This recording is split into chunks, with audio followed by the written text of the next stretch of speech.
Hello everyone, welcome to Jupol Plus 2 Commerce and Humanities channel. It's me, Nafi. മക്കളെ നിങ്ങൾ plus two commerce പഠിക്കുന്ന വിദ്യാർത്ഥികളാണെങ്കിൽ നിങ്ങൾക്ക് ഏറ്റവും പ്രധാനപ്പെട്ട ഒരു വീഡിയോ ആണ്.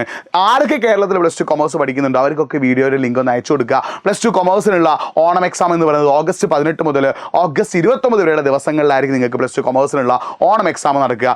ഇറക്കിയിട്ടുള്ള അക്കാഡമിക് കലണ്ടർ അനുസരിച്ച് ഓഗസ്റ്റ് 18 മുതൽ ഓഗസ്റ്റ് 29 വരെ നിങ്ങൾക്ക് ഓണം എക്സാം ആയിരിക്കും. അപ്പോൾ ഈ ഓണം എക്സാമിന് സമയത്ത് ഓരോ സബ്ജക്റ്റിലും എത്ര ചാപ്റ്റേഴ്സ് ആണ് പഠിക്കാനുള്ളത്, കൊമേഴ്സിലെ ഓരോ സബ്ജക്റ്റിലും എത്ര ചാപ്റ്റേഴ്സ് ആണ് പഠിക്കാനുള്ള അപ്ഡേറ്റുമായിട്ടാണ് വന്നിട്ടുള്ളത്. അപ്പോൾ ഇത്ര അപ്ഡേറ്റ്സിനായിട്ട് ഈ ഒരു ചാനൽ എന്ത് ചെയ്യുക, ഒന്ന് സബ്സ്ക്രൈബ് ചെയ്യുക കേട്ടോ. അപ്പോൾ നിങ്ങൾ ശ്രദ്ധിച്ചോ, അതായത് നമ്മൾ ശ്രദ്ധിക്കേണ്ട കാര്യം എന്താണെന്ന് വെച്ചാൽ നമുക്ക് ഇംഗ്ലീഷിൽ ഓണം എക്സാം ഇത്രയും ചാപ്റ്റേഴ്സ് ആണ് പഠിക്കാനുണ്ടാവും. അപ്പോൾ നിങ്ങൾ ഈ ഒരു ഭാഗം നിങ്ങൾ എന്ത് ചെയ്യുക, ഒന്ന് സ്ക്രീൻഷോട്ട് എടുത്ത് വെക്കുക. ഇംഗ്ലീഷിൽ ഇത്രയും ചാപ്റ്റേഴ്സ് നിങ്ങൾക്ക് എന്ത് ചെയ്യാനുണ്ടാവും, പഠിക്കാനുണ്ടാകും ഓണം എക്സാമിന്. ഇനി നിങ്ങൾ സെക്കൻഡ് ലാംഗ്വേജ് മലയാളമാണെങ്കിൽ മലയാളത്തിൽ ഇത്രയും ചാപ്റ്റേഴ്സാണ് നിങ്ങൾക്ക് ഓണം എക്സാമിന് പഠിക്കാനുണ്ടാവുക. ഇനി നിങ്ങൾ ഹിന്ദി ആണെങ്കിലോ ഹിന്ദിയിൽ ഇത്രയും ചാപ്റ്റേഴ്സാണ് നിങ്ങൾക്ക് എന്ത് ചെയ്യുക, ഓണം എക്സാമിന് പഠിക്കാനുണ്ടാവുക. ഞാൻ ഈ ഒരു ഭാഗം നിങ്ങൾ എന്ത് ചെയ്തോ, സ്ക്രീൻഷോട്ട് എടുത്ത് വെച്ചോ. ഇനി നിങ്ങൾ അറബി ആണെങ്കിലോ അറബിയിൽ ഇത്രയും ചാപ്റ്റേഴ്സാണ് നിങ്ങൾക്ക് ഓണം എക്സാമിന് പഠിക്കാനുണ്ടാവുക. അപ്പോൾ ഈ ഒരു ഭാഗം നിങ്ങൾ എന്ത് ചെയ്യുക, ഒന്ന് സ്ക്രീൻഷോട്ട് എടുത്ത് വെക്കുക കേട്ടോ. ഇനി അടുത്തത് ഉറുദു ആണെങ്കിൽ ഉറുദുവിൽ ഇത്രയും ചാപ്റ്റേഴ്സാണ് നിങ്ങൾക്ക് ഓണം എക്സാമിന് പഠിക്കാനുണ്ടാവുക. ഈ ഒരു ഭാഗം നിങ്ങൾ എന്ത് ചെയ്തോ, ഒന്ന് സ്ക്രീൻഷോട്ട് എടുത്ത് വെച്ചോ. ഇനി നിങ്ങൾ സംസ്കൃതമാണെങ്കിൽ സംസ്കൃതത്തിൽ ഇത്രയും ചാപ്റ്റേഴ്സാണ് നിങ്ങൾക്ക് ഓണം എക്സാമിന് പഠിക്കാനുണ്ടാവുക. ഈ ഒരു ഭാഗം നിങ്ങൾ എന്ത് ചെയ്യുക, സ്ക്രീൻഷോട്ട് എടുത്ത് വെക്കുക. ഇനി നിങ്ങൾ എക്കണോമിക്സ് എടുക്കുകയാണെങ്കിൽ മൈക്രോ എക്കണോമിക്സിലെ ആദ്യ 4 ചാപ്റ്റേഴ്സ് ആയിരിക്കും നിങ്ങൾക്ക് ഓണം എക്സാമിന് ഉണ്ടാവുക. മൈക്രോ എക്കണോമിക്സിലെ ആദ്യത്തെ 4 ചാപ്റ്റേഴ്സ് ആയിരിക്കും നിങ്ങൾക്ക് എന്തിനുണ്ടാവുക, ഓണം എക്സാമിന് ഉണ്ടാവുക എന്നുള്ളൊരു കാര്യം നിങ്ങൾ എന്ത് ചെയ്യുക, മനസ്സിലാക്കി വെക്കുക. അതായത് ഇൻട്രൊഡക്ഷൻ മുതൽ theory of firm under perfect competition വരെയുള്ള 4 ചാപ്റ്റേഴ്സ്. ഇനി നമ്മൾ ബിസിനസ്സിലേക്ക് വരികയാണെങ്കിൽ ബിസിനസ്സിൽ 5 ചാപ്റ്റേഴ്സ് ആയിരിക്കും നിങ്ങൾക്ക് ഓണം എക്സാമിന് ഉണ്ടാവുക കേട്ടോ. അതായത് nature and purpose of management മുതൽ ഓർഗനൈസിങ് വരെയുള്ള 5 ചാപ്റ്റേഴ്സ് കേട്ടോ. ഇനി നിങ്ങൾ ശ്രദ്ധിക്കേണ്ട കാര്യം, അക്കൗണ്ടൻസിയിൽ കമ്പ്യൂട്ടറൈസ്ഡ് അക്കൗണ്ടിങ് ആണെങ്കിൽ നിങ്ങൾ ശ്രദ്ധിക്കണം, നിങ്ങൾ അക്കൗണ്ടൻസിയിൽ കമ്പ്യൂട്ടറൈസ്ഡ് അക്കൗണ്ടിങ് ആണെങ്കിൽ ഇത്രയും ചാപ്റ്റേഴ്സ് ആയിരിക്കും നിങ്ങൾക്ക് എന്തിനുണ്ടാവുക, ഓണം എക്സാമിന് ഉണ്ടാവുക. അപ്പോൾ നിങ്ങൾ അക്കൗണ്ടൻസിയിൽ കമ്പ്യൂട്ടറൈസ്ഡ് അക്കൗണ്ടിങ് ആണെങ്കിൽ ഇത്രയും ചാപ്റ്റേഴ്സ് ആണ് നിങ്ങൾക്ക് ഓണം എക്സാമിന് ഉണ്ടാവുക.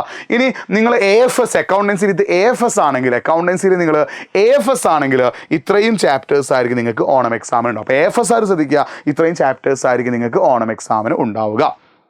ഇനി കമ്പ്യൂട്ടർ അപ്ലിക്കേഷൻ ആണെങ്കിൽ നിങ്ങൾക്ക് ഉണ്ടാവുക ഓണം എക്സാമിന് ആദ്യത്തെ 4 ചാപ്റ്റേഴ്സാണ് നിങ്ങൾക്ക് ഓണം എക്സാമിന് കമ്പ്യൂട്ടർ അപ്ലിക്കേഷൻ ചോദിക്കുക. നിങ്ങൾ കമ്പ്യൂട്ടർ അപ്ലിക്കേഷൻ ആണ് നിങ്ങളുടെ ഓപ്ഷൻ സബ്ജക്റ്റ് എങ്കിൽ ഓണം എക്സാമിന് ആദ്യത്തെ 4 ചാപ്റ്റേഴ്സ് ചോദിക്കും. ഇനി നിങ്ങളുടെ മാത്സ് ആണ് നിങ്ങളുടെ ഓപ്ഷൻ സബ്ജക്റ്റ് എങ്കിൽ ശ്രദ്ധിക്കണം, മാത്സ് ആണ് നിങ്ങളുടെ ഓപ്ഷൻ സബ്ജക്റ്റ് എങ്കിൽ ആദ്യത്തെ 5 ചാപ്റ്റേഴ്സ് ആയിരിക്കും എന്തിന് ചോദിക്കുക, നിങ്ങൾക്ക് ഓണം എക്സാമിന് മാത്സിൽ പഠിക്കാനുണ്ടാവും. മാത്സ് ആണ് നിങ്ങളുടെ ഓപ്ഷൻ സബ്ജക്റ്റ് എങ്കിൽ ആദ്യത്തെ 5 ചാപ്റ്റേഴ്സ് പഠിക്കാനുണ്ടാവും.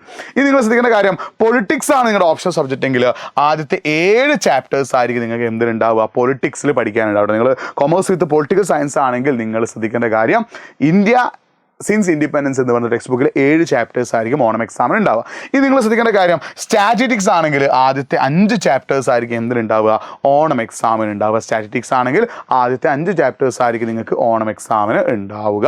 അപ്പോൾ ഈ ഒരു കാര്യം നിങ്ങൾ എന്ത് ചെയ്യുക, ഒന്ന് മനസ്സിലാക്കി വെക്കുക. അപ്പോൾ ഇത്ര അപ്ഡേറ്റ്സിനായിട്ട് നമ്മുടെ ചാനൽ ഒന്ന് സബ്സ്ക്രൈബ് ചെയ്ത് വെച്ചോ. നിങ്ങൾക്ക് ഇനി ഇതിൽ എന്തെങ്കിലുമൊക്കെ സംശയം ഉണ്ടെങ്കിൽ nafi.eduport എന്ന ഇൻസ്റ്റാഗ്രാം പേജിലൊക്കെ ഒന്ന് മെസ്സേജ് അയച്ചോട്ടോ, ഒന്ന് ഫോളോ ചെയ്ത് വെച്ചോ. ഇനി നിങ്ങൾ ശ്രദ്ധിക്കേണ്ട കാര്യം, ഈ ചാപ്റ്റേഴ്സൊക്കെ ഓൾറെഡി എഡ്യൂപോർട്ടിൻ്റെ ആപ്പിൽ നമ്മൾ എന്ത് ചെയ്തിട്ടുണ്ട്, റെക്കോർഡ് ചെയ്ത് കഴിഞ്ഞിട്ടുണ്ട്. നിങ്ങൾക്ക് ഈ ഓണം എക്സാം നിങ്ങളെ സംബന്ധിച്ചിടത്തോളം 2026 മാർച്ച് നടക്കാൻ പോകുന്ന പബ്ലിക് എക്സാമിന് മുന്നോടിയായിട്ടുള്ള ഒരു ഫസ്റ്റ് സ്റ്റെപ്പാണ് ഈ ഒരു ഓണം എക്സാം എന്ന് പറയുന്നത്. അപ്പോൾ ഓണം എക്സാം അടിപൊളിയാക്കി എഴുതിയാൽ മാത്രമേ നിങ്ങൾക്ക് പബ്ലിക് എക്സാം സെറ്റാക്കി എഴുതാൻ പറ്റുള്ളൂ. അപ്പോൾ ഓണം എക്സാമിന് വേണ്ടിയിട്ട് നിങ്ങൾ നന്നായിട്ട് പഠിക്കാൻ തയ്യാറാവുക. അപ്പോൾ നിങ്ങൾ ശ്രദ്ധിക്കുന്നത് എഡ്യൂപോളിൻ്റെ സൂപ്പർ ബാച്ചിൽ ജോയിൻ ചെയ്ത് പഠിക്കുകയാണെങ്കിൽ നിങ്ങൾക്ക് കാര്യങ്ങളൊക്കെ സെറ്റാവും. എഡ്യൂപോളിൽ സൂപ്പർ ബാച്ചിൽ ജോയിൻ ചെയ്യാൻ ലിങ്ക് നമ്മൾ കമൻറ്റ് ബോക്സിൽ പിൻ ചെയ്ത് വെച്ചിട്ടുണ്ട്. നിങ്ങൾക്ക് വേണമെങ്കിൽ nafi.eduport എന്ന ഇൻസ്റ്റാഗ്രാം പേജിലേക്ക് ഒന്ന് മെസ്സേജ് അയച്ചാൽ ഞാൻ അവിടെ സൂപ്പർ ബാച്ചിൻ്റെ ഫീച്ചേഴ്സൊക്കെ പറഞ്ഞുതരാം. അപ്പോൾ ഇത്ര അപ്ഡേറ്റ്സിനായിട്ട് നമ്മുടെ ഈ ഒരു പേജ് ചാനൽ ഒന്ന് ഫോളോ ചെയ്ത് വെച്ചോ. അപ്പോൾ ഓണം എക്സാമിന് പോസ്റ്റേഴ്സ് നിങ്ങൾ മനസ്സിലാക്കിയല്ലോ, നന്നായി പഠിച്ചു തുടങ്ങിയിട്ട് മറ്റൊരു വീഡിയോ ആയിട്ട് വീണ്ടും കാണാം. It's me, Nafi, signing off. Bye.